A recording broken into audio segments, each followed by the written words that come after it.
Voices in audio recordings to be identified this week.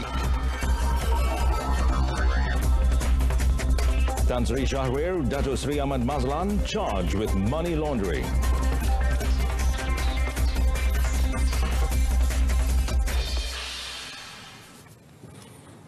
Hello and good evening. Thanks for joining us and welcome to News on 2 with me, Muhammad Amin Carlos. Well, the voices in the audio recordings revealed by the Malaysian Anti-Corruption Commission MACC earlier this month are expected to be identified within this week or latest by next week. Inspector General of Police Tan Sri Abdul Hamid Badur said the police would call the individuals involved to give their statements once the voices have been identified. Mereka yang didakwa ya suara di dalam apabila dapat disahkan suara itu milik sesiapa, individu tersebut akan dipanggil untuk diambil kenyataan. Minggu ni sedang minggu. On 8th January, MACC Chief Commissioner Latifah Koya released 9 audio recordings of alleged leakage of information from the Attorney General's chambers to former Prime Minister Dato Sri Najib Tun Razak and other conversations relating to the probe into One Malaysia Development Berhad and SRC International Sendirian Berhad. The police had on 17th January recorded the statements of some MACC officers, including its chief. Well, former Felder Chairman Tan Sri Abdul Samad has pleaded not guilty at the Kuala Lumpur Sessions Court today on a charge of money laundering involving 1 million ringgit. Well, Tan Sri Shahrir, who is Johor Bahru UMNO Division Chief, was accused of money laundering by not declaring the 1 million ringgit he allegedly received from former Prime Minister Dato Sri Najib Tun Razak when filing taxes for the year 2013. The offence was allegedly committed on 25 April 2014 at the Inland Revenue Board branch in Jalan Duta. Tan Sri Shahrir pleaded not guilty after the charge was read out to him before Judge Azura Alwi. He allegedly received an AM Islamic Bank Berhad cheque of 1 million ringgit on 27 November 2013 from Dato Sri Najib, which was then cashed into Tan Sri Shahrir's public Islamic bank account the next day.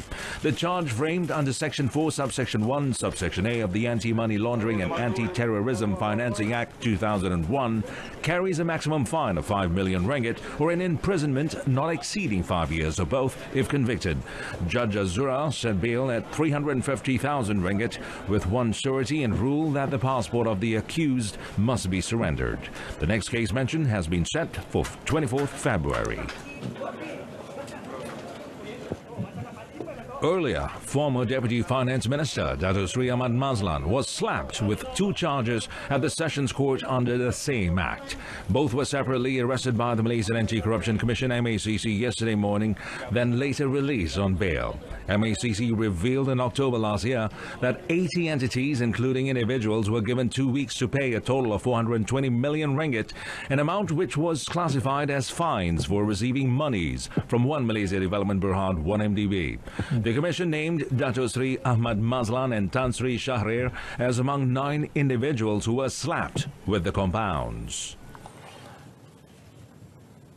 The Kuala Lumpur High Court today was told that Dato Sri Najib Tun Razak never raised the issue of forgery of his signatures on several SRC International Sendirian Berhad related documents during the prosecution stage of the trial. Now, ad hoc prosecutor Dato V. Sitambaram said the defence did not even bring up the issue when the 39th prosecution witness identified the former Prime Minister's signatures during the prosecution's case last year. Dato Sitambaram pointed out that during the prosecution's case, former chairman of SRC's board of directors, Tan Sri Ismail, had identified the Pekan MP's signatures. The defence did not challenge Tan Sri Ismail's identification of Dato Sri Najib's signatures then. He indicated that the prosecution was not hiding anything or trying to play games with the defence. He submitted that there was no need for the court to call an expert to say if the signatures on 7 documents disputed by the defence were Dato Sri Najib's signatures or otherwise. He said this was because Dato Sri Najib, the accused himself, could say if the signatures were his. Last year, the High Court ordered Dr. Sri Najib, 67, to enter his defense on 7 charges of misappropriating 42 million ringgit in SRC International Sendirian Berhad funds, comprising 3 counts of criminal breach of trust or CBT, 3 counts of money laundering, and 1 count of abuse of position in relation to the SRC funds. A Penang National Unity and Integration Department or JPN IM director was charged at the Butterworth Sessions Court with using his position for personal benefits to grant a project worth 45,472 ringgit to a company belonging to his son 4 years ago. Muhammad Saidi Midin, 59, however, pleaded not guilty when the charge was read out before Judge Ahmad Azhari Abdul Hamid. Muhammad Saidi was accused of using his position as Penang JPN IM director to give the EduKid system supply project to the Key studio owned by his son Muhammad Al-Azmin Muhammad Saidi. He was alleged to have committed the offence at Bangunan Persekutuan between March and December 2016. The charge under Section 23 subsection 1 of the Malaysian Anti-Corruption Commission MACC Act 2009 carries a maximum jail term of 20 years and a fine 5 times the amount of the bribe or 10,000 ringgit, whichever is higher upon conviction. Meanwhile, Muhammad Al-Azhim, 28, also pleaded not guilty at the same court to the charge of abetting his father in acquiring the said project 4 years ago. He was charged under Section 28, subsection 1, subsection C of the same act, which also carries the same punishment upon conviction. Judge Ahmad Azhari allowed the 2 men bail of 15,000 ringgit each with 1 surety and ordered Muhammad Saidi to surrender his passport to the court, while Muhammad Al-Azhim is required to report to the MACC office once a month pending trial. 25th February has been set for remention. The Labuan Port Authority is ready and open to assist any investigation against it by the Malaysian Anti-Corruption Commission MACC over conspiracy allegations on the tender process and decision of the Labuan Liberty Wharf. Its chairman Chan Fung Hin, however, said MACC has not approached them yet following a report lodged on 17 December by current operator Labuan Liberty Port Management Sendirian Berhad LNPM. Okey, memang kita terbuka kepada siasatan daripada siapa-siapa. Sampai sekarang pihak LPM masih belum terima apa-apa siasatan lah yang daripada LPM ni. Cuma kita bersedia dengan semua jenis record untuk our board meeting. After a meeting, we have the minute kan. But minute is not enough. We also have the tape recorder. He said they have all the records of all board meetings which are not only minuted but also tape recorded, adding that they will leave it to the authorities to do their job. LLPM General Manager Abdul Ghani Paijan on December 17th lodged a report to MACC on suspicion of a possible conspiracy in the offer and appointment of a new operator for the Labuan Liberty Wharf. They also lodged a report on leaked port tender result, which had not been officially announced by the LPA, and the reports were to seek for a thorough investigation by the MACC. The family of an Irish girl, Nora Ann, who was found dead last year, have asked for an inquest into the death. And according to lawyer Sangkaran N. Nair, who is representing the family, the application for the inquest had been submitted to the Attorney General's chamber on December. Sankara said the family wanted to know what had actually happened to Nora Ann and demanded for a thorough investigation. Kami telah membuat permohonan kepada AG in December, tetapi belum dapat berita lagi. So we don't have an answer. He didn't say no, but he hasn't replied. So we daripada pendakwa raya. So dia tak kata tak boleh, kata tidak, dia belum jawab lagi. Kita harap dia akan order an inquest. He was met at a court complex in Seremban after appearing for case management for a separate civil lawsuit filed by Nora Ann's parents. The family has filed a civil negligence lawsuit against the resort operator, claiming 152,000 ringgit, saying the resort was unsafe. Nora Ann, who suffered from learning difficulties, went missing in early August from a rainforest resort in Seremban, a day after her family arrived on holiday. Her naked body was found 10 days later near a jungle stream in a deep ravine near the Dusun resort where the family was staying. A Philippine national pleaded guilty on the charge of keeping in possession of an identity card belonging to someone else in Ipoh today. The 53-year-old accused made his plea in front of Magistrate Nora Ann, who later imposed a fine of 4,000 ringgit or 5 months jail if the accused failed to pay. According to the charge sheet, on 18 January, the accused was detained for having in possession, without authorization, a temporary identification document, KPKK 11, bearing the name of Amir bin Gapar in Taman Pinji Mewah, Lahad, Perak. The accused was sentenced under Regulation 25, Subsection 1, Subsection E of the National Registration Regulations 1990, Amendment 2007.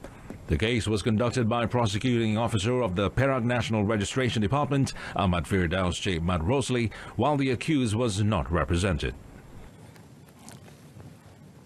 Well, no summonses will be issued against parents who fail to install the child restraint seat or CRS in vehicles this year. Well, instead, according to the Director General of Road Transport Department or RTD, Dr. Sri Shaharuddin Khalid, the RTD would intensify its efforts in advising the public about the need for such installation. Met after appearing in the Selamat Pagi Malaysia program, Dr. Sri Shaharuddin said the RTD would conduct a special campaign to increase drivers' awareness about CRS installation, as it has been made mandatory this year. Dalam tempoh ni kita takkan saman child seat yang isu. Maksudnya sesiapa yang membawa kanak-kanak tetapi tidak ada child seat, kita akan berikan kempen atau membuat kempen secara nasihat. Kita akan bantu pengguna-pengguna jalan raya supaya memastikan bahawa next time kita akan nasihatkan dia gunakan child seat. Jadi dalam tempoh ni kita takkan saman.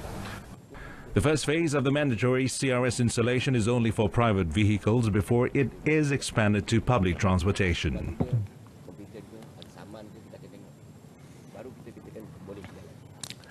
Well, the driver of the Ford Ranger, who was captured on dashcam driving recklessly and hitting a motorcyclist along the Kuala Lumpur-Seremban highway, has been arrested. The man claims he was in a rush. Selangor Police Chief Dr. Nora Ann said the driver was arrested after he surrendered at the Section 11 police station in Shah Alam yesterday evening. Kita tak ada kesan apa, tak ada kesan. Sebab apa, kejadian ni dah berlaku 1 hari dah. Kan? Jadi kita nak dapat trace tu memang kalau kita tangkap on the spot, mungkin kita akan dapat dia punya result. Tapi dah 1 hari mungkin dah clear. He added that initial investigations revealed the driver in his 30s was on his way to meet with some friends in Port Dickson, Negeri Sembilan. Dr. Nora Ann was met after witnessing the handing over ceremony for the Hulu Selangor District Police Chief at the District Police Headquarters today. He said the driver has been remanded for 3 days to help with further investigations.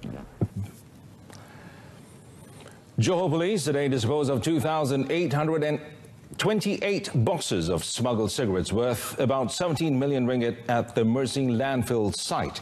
Well, the largest disposal of contraband cigarettes were from the seizures and raids made on Geng Zali in Felda Terengganu 2 and Terengganu 4 October last year.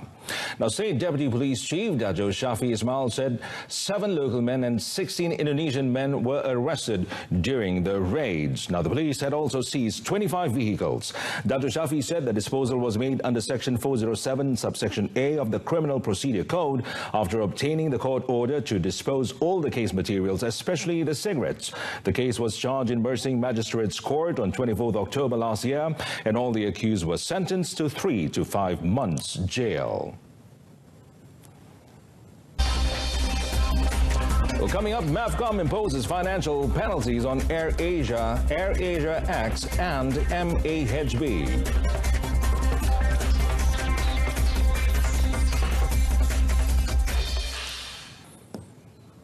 And if you've just joined us, welcome to News on 2. Now, PKR Vice President Zuraida Kamarudin claims she never had any intention to join any other political party aside from PKR. Denying rumors of party hopping, the Housing and Local Government Minister said she has no plans to lodge a police report on the allegation, citing the police have more important things to do than probing on such rumors. Ini perkara biasa dan politik, remeh lah apa kita nak ambil tindakan. As long as you know what you are, what yourself, it doesn't bother me. Zoraida, however, said she will respond to the show cause letter issued to her by PKR's disciplinary board over her controversial comments against top party leaders last month before 29 January. Well, she said that she stood by what she said despite the show cause letter issued to her by the party, adding that her main focus now is to continue working for the party and the people.